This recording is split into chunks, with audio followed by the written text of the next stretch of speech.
The wind screamed across the ice like a living thing, carrying shards of frozen air that could strip flesh from bone in minutes. Inside the old mining station, 17 small bodies huddled together in the darkness, their breath forming clouds that hung in the frigid air before falling as tiny crystals of ice. Matron Hiss wrapped her thinning fur tighter around her frail body and counted the children again. 17, all present, all still breathing, though some of the younger ones had stopped shivering, which was worse than the shivering itself. When a Quilvin stopped shivering in the cold, it meant their body was giving up the fight. The heating core had died 3 cycles ago. She had sent the distress signal immediately, but the response had been clear and cold as the wind outside. 6 months, maybe 7. The nearest relief ship was handling an emergency evacuation on the other side of the sector.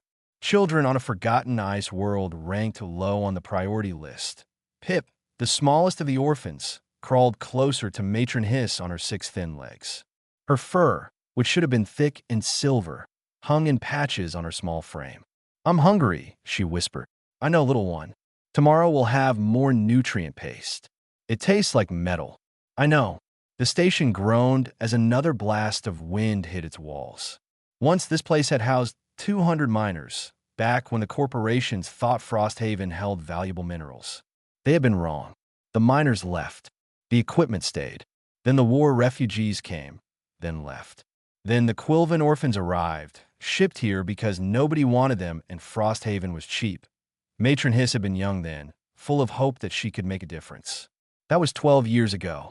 Now she was old, tired, and watching children freeze because the galaxy had forgotten them. That a strange sound cut through the howling wind. Matron Hiss lifted her head, her large ears swiveling. The children heard it too. Engines. Not the distant rumble of a passing freighter, but the close roar of a ship landing. "Stay here," Matron Hiss commanded, pulling herself to her feet. Her joints ached from the cold. She wrapped a tattered thermal blanket around her shoulders and made her way to the airlock. Through the frozen viewport, she saw lights cutting through the blizzard. A ship, mid-sized, built for cargo, not comfort. It settled onto the ice with practiced ease. The design was unfamiliar. Not Quilvin. Not any of the usual species that passed through this sector. The cargo ramp lowered. A figure emerged, so heavily bundled in insulated clothing that Matron Hiss couldn't identify its species. It carried enormous packs on its back and in its arms, moving with purpose through the storm toward the station entrance. Matron Hiss triggered the outer airlock. The figure stepped inside, ice cascading off its clothing. The outer door sealed. The inner door opened. The being lowered its packs and reached up to remove its face covering. Matron Hiss took an involuntary step backward. A human. A Death Worlder. She had never seen one in person, only on news feeds and warning bulletins. They came from a world so harsh that it had forged them into something the galaxy both feared and respected. They were strong, adaptable, and according to every story she had heard, unpredictable and dangerous. The human was tall, with pale skin reddened by cold and strange fur only on its head, colored like rust. Its eyes were a startling blue, like ice in sunlight. It smiled, showing flat teeth. "Hello," it said in heavily accented Quilvin. "My name is Danny Frost. I heard your distress call. Heard children are cold. I came to help." Matron Hiss found her voice. "The relief agencies said 6 months. I'm not relief agency. I am Cargo Cholev. I was in sector. I have children's safe supplies." Danny's grammar was terrible, but his meaning was clear. "We have no money to pay you." Danny shook his head. "No payment. Just help." He didn't wait for permission. He picked up his packs and looked around the dark, freezing corridor. "Where are children?" Matron Hiss led him to the common room. 17 pairs of large eyes stared at the strange creature, following their matron. Some of the braver orphans stood on all 6 legs, ready to run. The smaller ones hid behind the larger ones. Danny set down his packs and knelt, making himself smaller. He spoke slowly in broken Quilvin. "Hello, little ones. I am Danny. I bring warm things. I bring food. I bring fix for broken heater." "Okay." No one moved. Danny opened one pack and pulled out a small device. He pressed a button and it hummed to life, glowing with soft orange light. Heat radiated from it in waves. The children felt it immediately. Pip took one hesitant step forward, then another. She reached out a tiny paw toward the warmth. "Is okay," Danny said softly. "Is for you." Pip touched the device and jerked back her paw, startled by the warmth. Then she pressed both front paws against it, her eyes going wide. "It's warm," she breathed. "Matron Hiss, it's warm." The other children surged forward.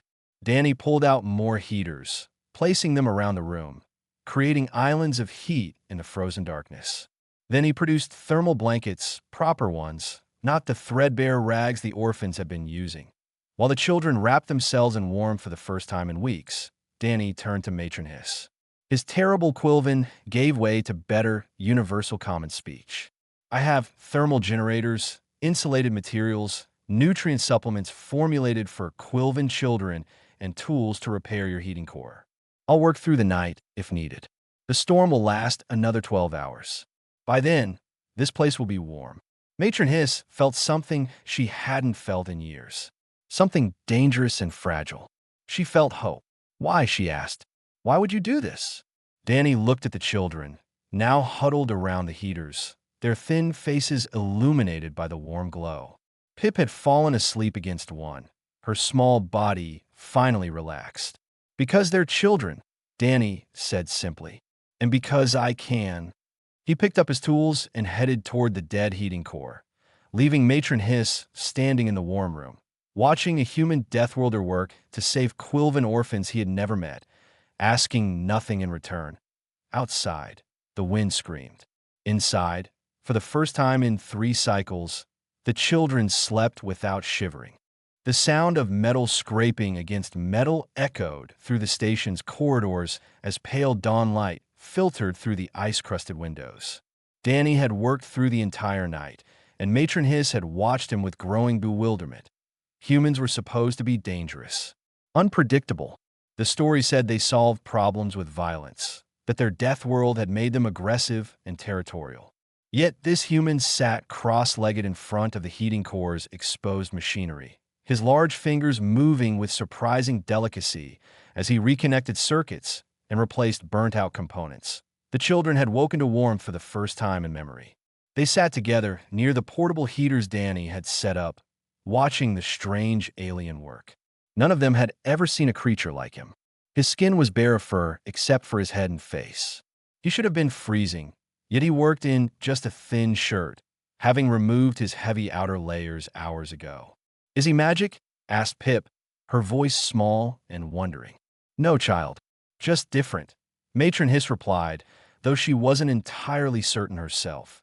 Danny glanced back at them and smiled. He reached into one of his packs and pulled out small wrap packages. "Breakfast," he announced in his broken Quilvin. "Safe for Quilvin. I checked 3 times." He distributed the packages to each child. They opened them carefully, revealing dark brown squares that smelled sweet and rich. Pip sniffed hers suspiciously. "It's called chocolate," Danny explained, switching to common speech. "From my world. Very popular with children there. The formula is adjusted for your biology. Small pieces only." Pip took a tiny bite. Her eyes went wide. She had never tasted anything so wonderful. Around the room, similar reactions bloomed across small faces. One of the older orphans, a male named Trill, actually chirped with delight. "You like?"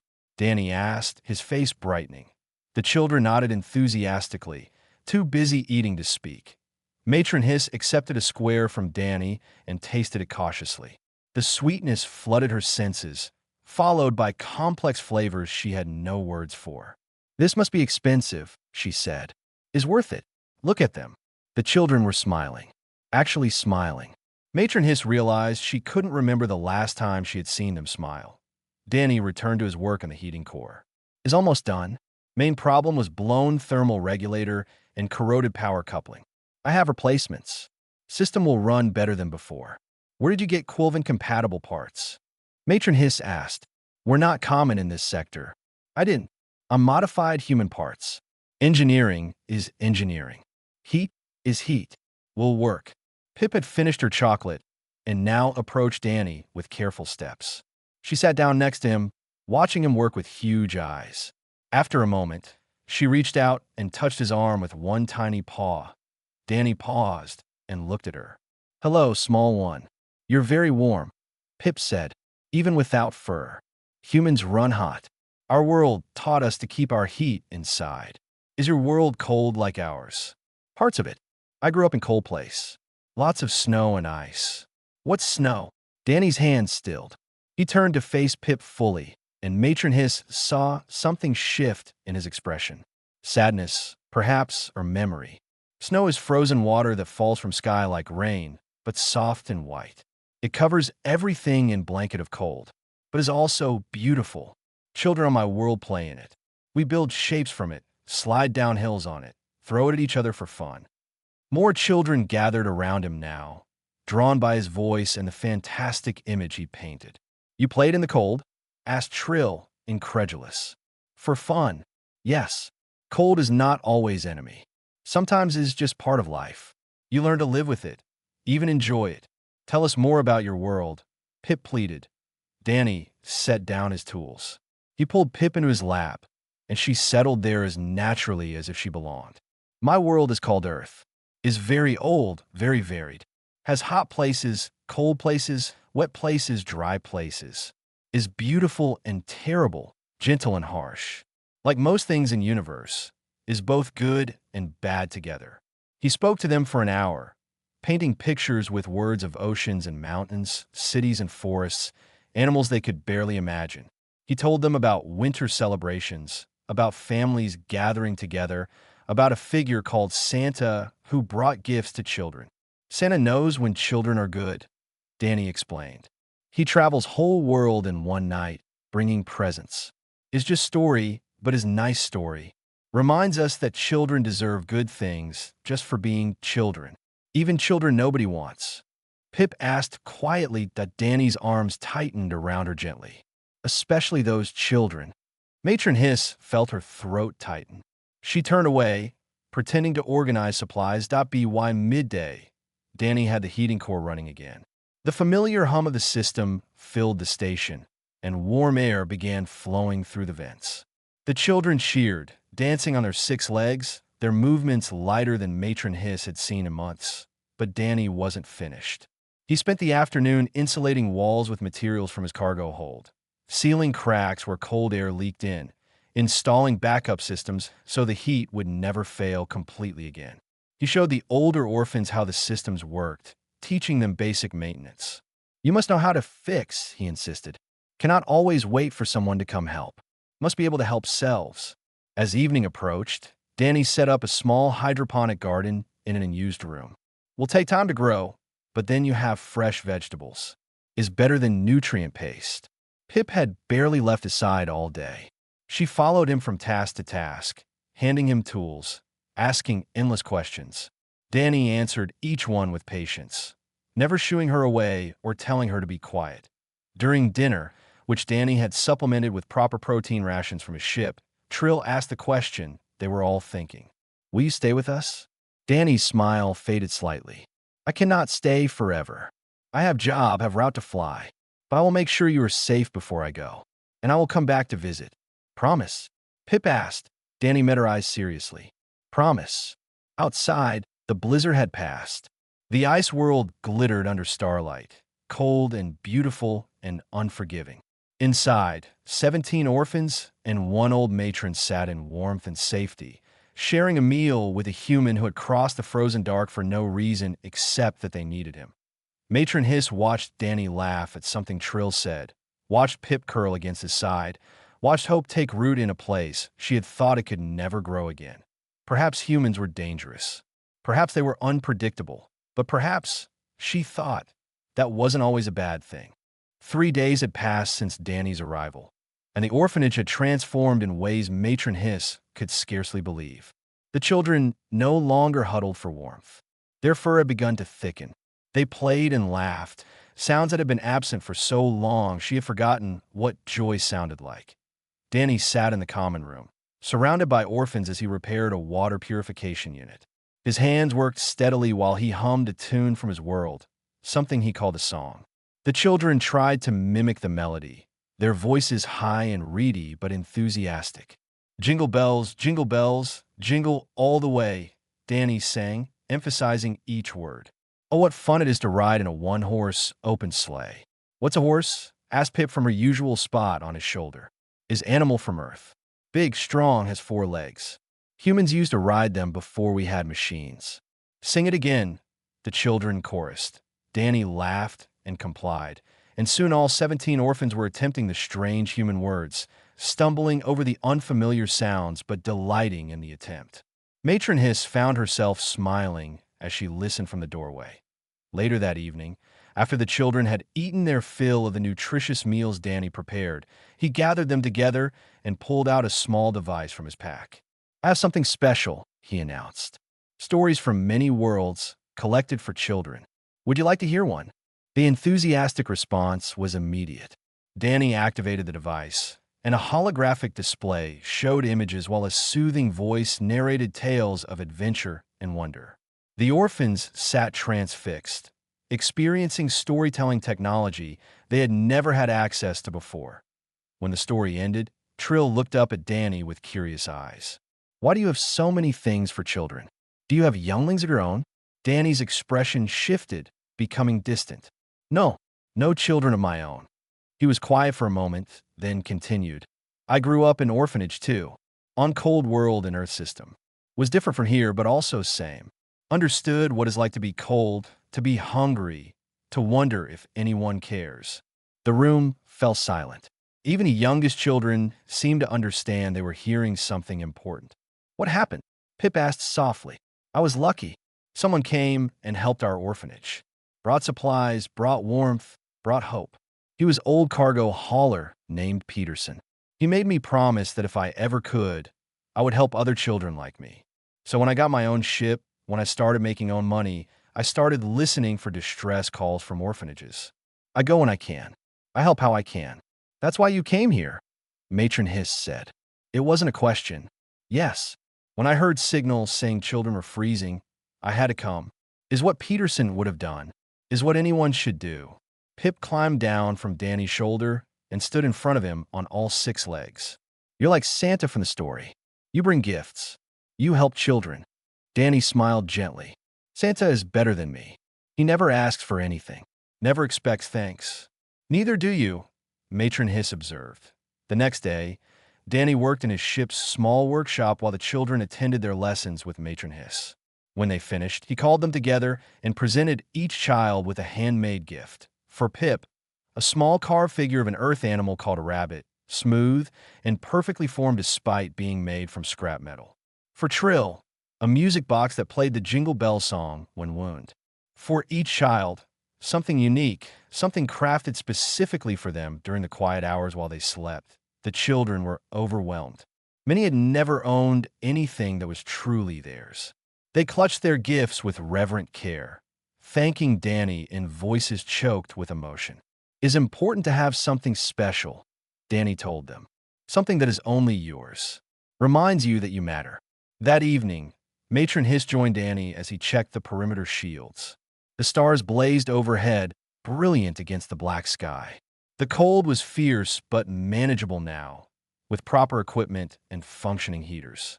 You've given them more than warmth and food, Matron Hiss said. You've given them something to believe in. Danny shrugged uncomfortably. Just doing what's right. Most beings don't. Most pass by. Most consider Quilvan children someone else's problem. She paused, choosing her words carefully. The galaxy fears humans. Did you know that? They call you Death Worlders, say you're violent and dangerous. Some humans are. Some beings of every species are. But you're not. I can be, if someone threatens what I protect.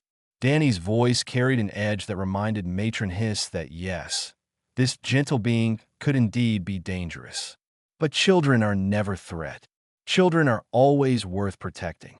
They stood in comfortable silence for a moment. Then Matron Hiss asked the question that had been troubling her. How long can you stay? My schedule says I should have left yesterday. I'm already behind on deliveries. Will there be consequences? Probably. Don't care. This is more important. He looked back at the station where warm lights spilled from windows, where children laughed and played in safety. but I will have to leave soon. Maybe 2 more days. The children will be devastated, especially Pip. I know, but I'll come back. And I've made arrangements. Danny pulled out a data pad and showed her a schedule. Other human haulers I trust. They've agreed to stop here monthly with supplies. It is not charity. They're making deliveries in sector anyway. Just small detour. And I've contacted several galactic welfare organizations, reminded them loudly that ignoring children is bad for their reputation. You should see priority response within a month. Matron Hiss stared at the information. You've built us a support network. You shouldn't be alone out here. No one should be alone. Back inside, Pip waited by the door. When Danny entered, she ran to him immediately, wrapping her small body around his leg. I don't want you to go, she whispered. Danny picked her up and held her close. I don't want to go either, little one. But I have responsibilities. Other deliveries to make. Other places to be. Will you really come back? I promise. When your world celebrates its winter festival, I will be here. I will bring more gifts. I will tell more stories. And between visits, other humans will come and check on you. You won't be forgotten again. Pip buried her face against his chest. You're the best human in the whole galaxy. Danny laughed softly, though his eyes were bright. I'm just a cargo hauler who knows what cold feels like. Nothing special. But as Matron Hiss watched him comfort the small orphan, she knew he was wrong. In a galaxy full of beings who passed by suffering without stopping, who prioritized profit over compassion, who forgot that children were the same regardless of species, Danny Frost was something very special indeed. He was exactly what the stories said humans could be at their best. Fierce protectors, loyal friends, and above all, beings who cared. The warning klaxons started at midnight, their shrill cry cutting through the peaceful sleep of the orphanage. Matron Hiss bolted upright, her heart racing. She knew that sound. Storm warning. A big one. She rushed to the control room, where Danny was already studying the weather satellite data, his face grim in the blue glow of the screens. How bad? She asked. Worst I've seen in the records. Category 5 ice storm. Winds over 200 kilometers per hour. Temperature will drop to -90. It'll hit in 4 hours. Will the repairs hold? Danny's jaw tightened. The heating core will hold. The internal systems will hold. But the external shield generators weren't designed for this kind of punishment. I reinforced what I could, but the station is old. Very old. The children began emerging from their sleeping quarters, frightened by the alarms. Pip ran straight to Danny, and he scooped her up automatically. What's happening? She asked, her voice trembling. Big storm coming, Danny said calmly. But we're prepared. Everyone needs to stay in the central rooms, away from the outer walls. Matron Hiss, gather emergency supplies in the common room. Food, water, medical kit, backup power cells. For the next 3 hours, they prepared. Danny moved through the station like a force of nature himself, securing loose equipment, reinforcing weak points, setting up redundant power systems. The children helped where they could, following his instructions with serious faces. Trill approached Danny as he was welding a support beam. Are we going to die?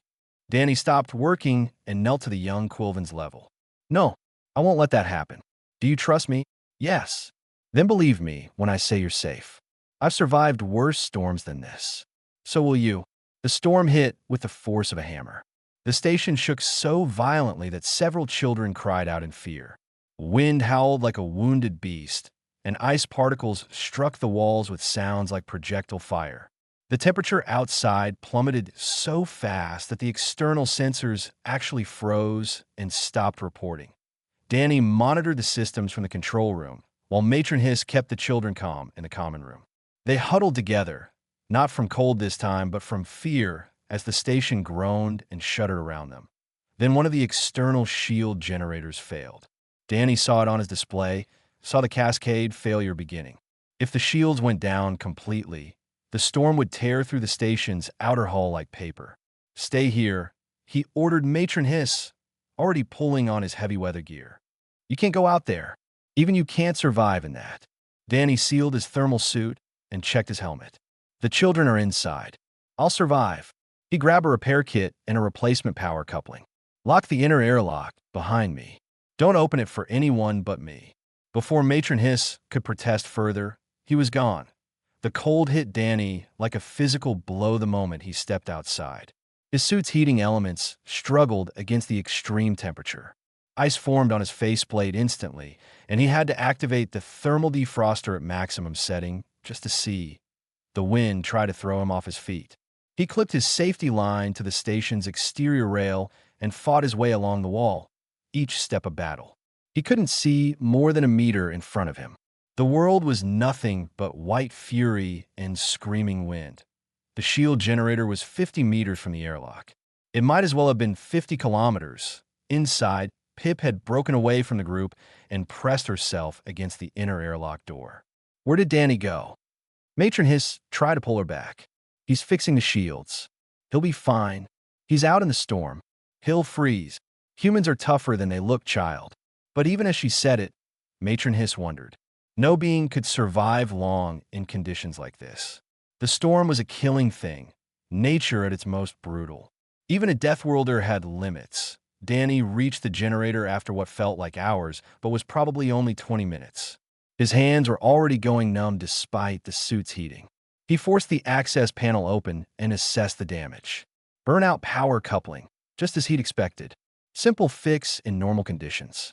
Nightmare fix in this hell that he worked by feel more than sight, his fingers clumsy in the heavy gloves. The replacement coupling refused to seat properly. He tried once, twice, 3 times. The wind screamed in his ears. Ice built up on his suit faster than the heating elements could melt it. His suit's computer chimed a warning. Core temperature dropping. Heating system at maximum capacity. Recommend immediate return to shelter. Danny ignored it. He slammed the coupling into place with brute force and activated the connection. The generator hummed to life.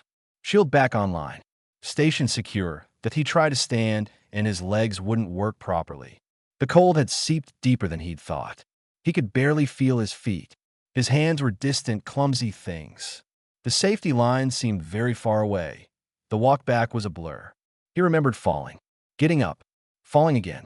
The airlock door seemed impossible to reach, though he knew it was close. His suit computer was shouting warnings he couldn't quite process. Something about hypothermia.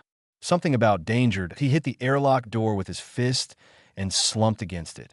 Inside, Matron Hiss saw the signal light and opened the outer door. Danny fell through, covered in ice, shaking uncontrollably. She hit the emergency cycle, and the inner door opened seconds later. The children rushed forward. Together, they pulled Danny into the common room, stripped off his frozen outer suit, wrapped him in heated blankets. Pip brought hot liquid that Danny couldn't hold because his hand was shaking too badly. Trill pressed warming packs against Danny's chest. "You're freezing," Pip cried. "You're supposed to be the warm one." Danny tried to smile, but his face wouldn't quite work. "Just need a minute. Storm worse than expected. The shields are holding," Matron Hiss reported, checking the status. "Whatever you did worked. Good. Everyone's safe. That's what matters." The children piled around him, covering him with their small, warm bodies, giving back the heat he had given them. Pip curled against his chest, her small heart racing. "You almost died for us," she whispered. Danny's shaking began to ease as warmth slowly returned. "Not almost. Never almost. You're safe. That's all that matters. You're our Santa," Pip said fiercely. "Santa always comes back." Danny managed a weak laugh. "Santa doesn't usually freeze half to death." "Our Santa does," Trill said. "Our Santa is brave." As feeling returned to his limbs in painful prickles, as the children's warmth and the blankets and the hot drinks did their work, Danny looked at their faces. Worried, caring, determined to help him just as he had helped them. "Thank you," he said softly, "for taking care of me." "That's what family does," Pip replied. And in that moment, Danny realized she was right. Somewhere between fixing heaters and telling stories and surviving storms, they had become family. Dawn came late to Frosthaven, the sun barely clearing the horizon before beginning its descent again. Danny sat by the window, recovered from his ordeal, but quieter than usual. His ship waited outside, cleared of ice, ready for departure. The cargo schedule he had already delayed could be put off no longer, the children knew. They had known since waking to find him packing his tools, organizing the supplies he would leave behind. They moved through their morning routines with unusual silence. Even Pip, who normally chattered constantly. Danny had spent the morning setting up the final pieces of his gift to them. A new communication array, powerful enough to reach across 3 sectors. Contact information for the human traders who would visit monthly. An emergency beacon connected directly to the human freight network. A detailed instruction manual that even the youngest orphans could understand for maintaining everything he had built. "You've thought of everything," Matron Hiss said, reviewing the documentation. "I tried, but things will break. Problems will come. That's life." He looked at her seriously. "You have my personal comm code. If anything goes wrong, anything at all, you contact me immediately. I don't care where I am or what I'm doing. I will come." That's a heavy promise to make. It's one I intend to keep. The children gathered in the common room after lunch. Danny stood before them, and the weight of 17 pairs of eyes made his chest tight. "I have to leave today," he said simply. There was no point in drawing it out. "My cargo ship has clients waiting. I have deliveries promised. I'm already very late." "We know," Trill said softly. "We don't want you to go, but we understand. I'll come back. I promise Pip, and I promise all of you now. When your winter celebration happens, I'll be here. That's 4 months from now. And between now and then, other humans will visit. Good people I trust. They'll bring supplies and check on you." A small orphan named Kess, who rarely spoke, raised a tentative paw. "What if you forget us?" Danny knelt down, so he was at their level. "Impossible. You're the reason I do this work. You're the reason it matters. How could I forget that?" Pip finally approached, her movements slow and reluctant. She had been avoiding Danny all morning, and he understood why. Saying goodbye hurt. Sometimes avoiding it seemed easier. "I made something for you," Pip said quietly. She held out a small object, crudely carved from a piece of scrap metal. It was meant to be Danny, though the proportions were off and the details rough. "So you remember us too." Danny took it with careful reverence. "It's perfect. I'll keep it in my ship's cockpit where I can see it every day." He pulled Pip into a hug. "You're the bravest person I know, little one. Taking care of everyone. Staying strong, even when things were terrible. Never forget how brave you are." Pip's composure broke. She buried her face against his chest and cried, her small body shaking. The other children clustered around, some crying too, others trying to be strong. "You changed everything," Matron Hiss said, her own voice thick with emotion. "We were dying here, slowly freezing and starving and losing hope. You brought us back to life. You were never dead, just forgotten. Now you're remembered. The galaxy knows you're here now. They won't forget again." Danny spent the next hour giving final hugs, answering last questions, making sure each child understood they were valued and important. He showed Matron Hiss how to access the emergency funds he had set up in a secure account, enough to cover 6 months of supplies if the worst happened. Finally, there was nothing left to do but leave. They all walked outside with him, bundled in the warm clothing he had provided. His ship sat gleaming on the ice, its hull reflecting the weak sunlight. Danny loaded his few remaining personal items and turned for final farewells. Pip grabbed his hand with both her front paws. "You'll really come back? You promise?" "I promise. Santa always comes back." He smiled. "And I'll bring more stories, more songs, more chocolate if you want."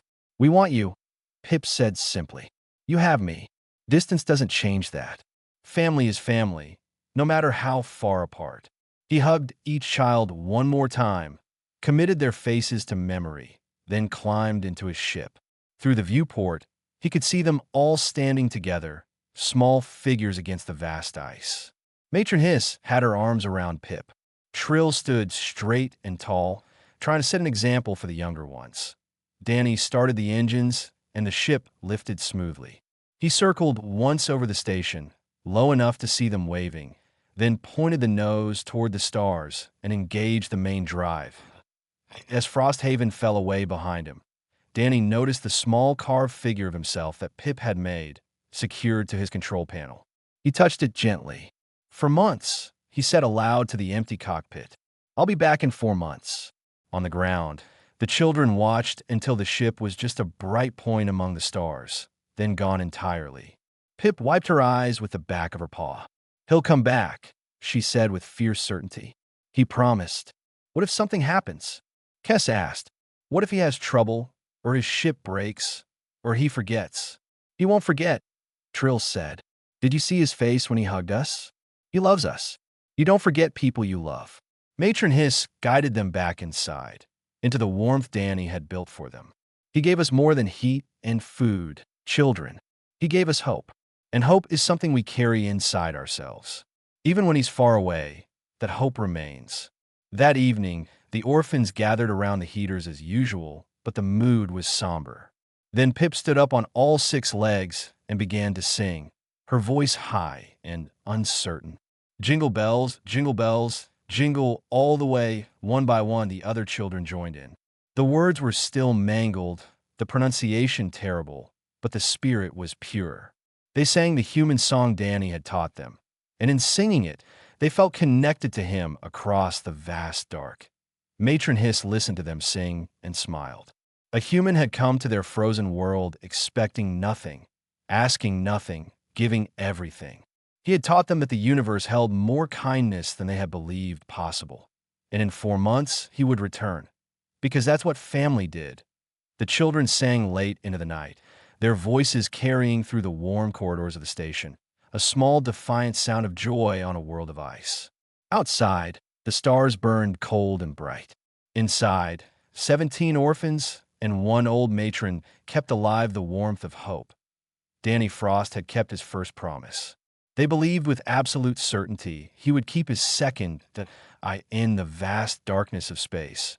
Racing toward distant deliveries and other obligations, Danny heard the echo of children's voices in his memory and smiled.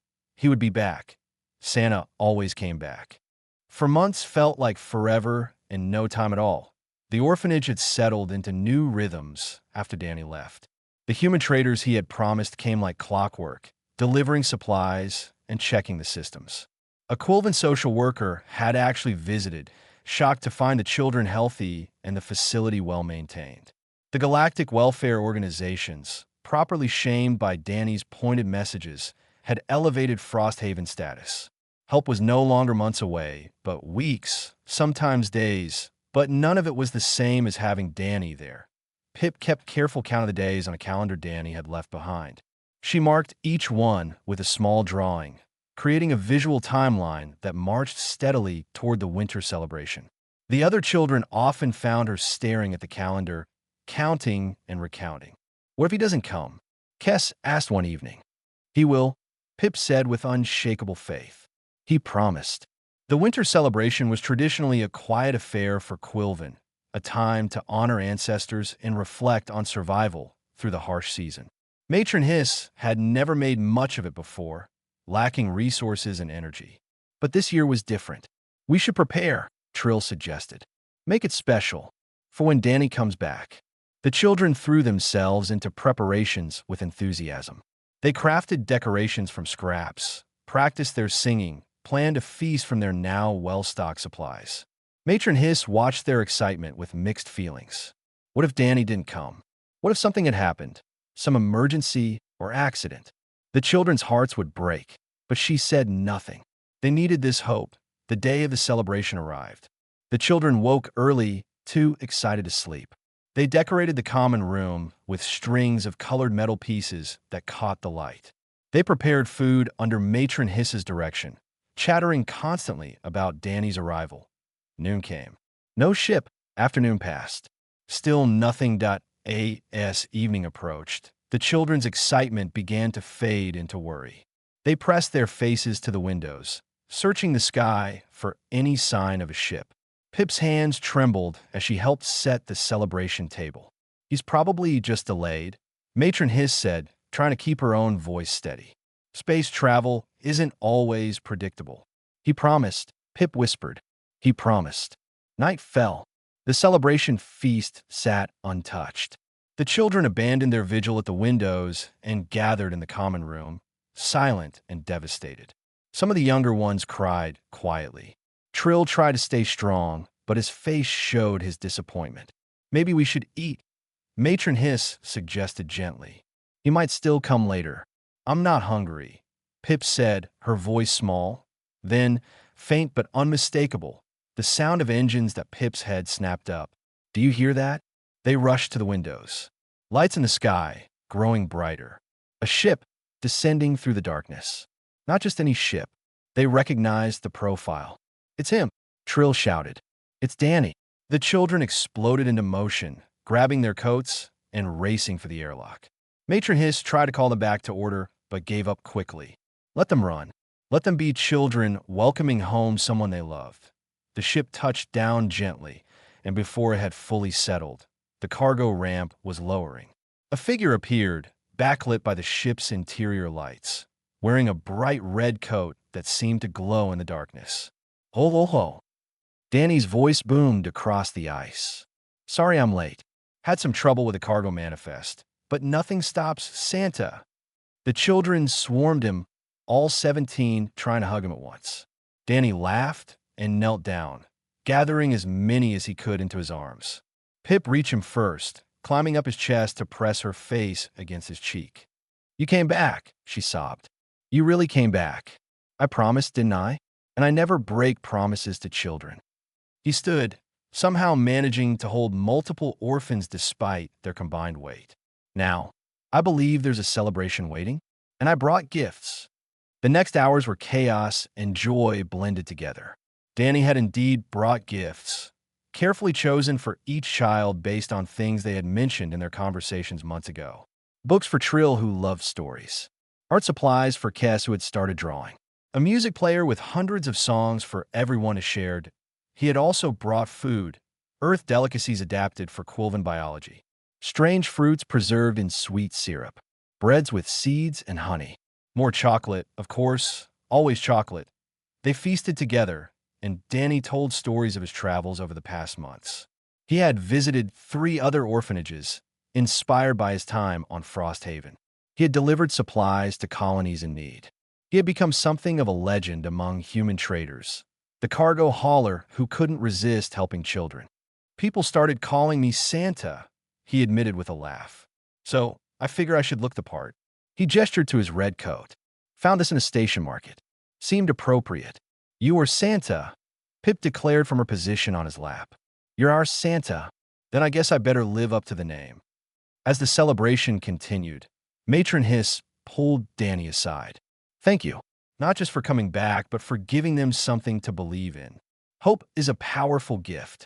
They gave me something too, Danny said quietly. A reason. A purpose. I was just flying routes, making deliveries, existing. Now I'm making a difference. That's because of them. Later, when the younger children had fallen asleep curled up around the common room, full and happy and safe, Danny sat with the older ones and taught them new songs. Human carols about snow and stars and peace. The children's voices blended with his, creating something beautiful and strange. Pip, fighting sleep, leaned against Danny's side. Will you come back again? Every winter celebration, Danny promised. And maybe sometimes in between. I'm setting up a regular route that passes through this sector. You're family now. Family takes care of each other. What's it like? Trill asked. Having family? Danny looked around at the children, at Matron Hiss smiling from the doorway, at the warm room full of laughter and life. It's like this. Exactly like this. He stayed for 3 days, making repairs and updates, playing with the children, simply being present. When he finally had to leave again, the goodbyes were easier. They knew now with certainty that he would return. As his ship lifted off, the children didn't cry. They waved and sang the Jingle Bells song, their voices carrying across the ice. Inside his cockpit, Danny set course for his next delivery. The small carved figure Pip had made months ago caught the light.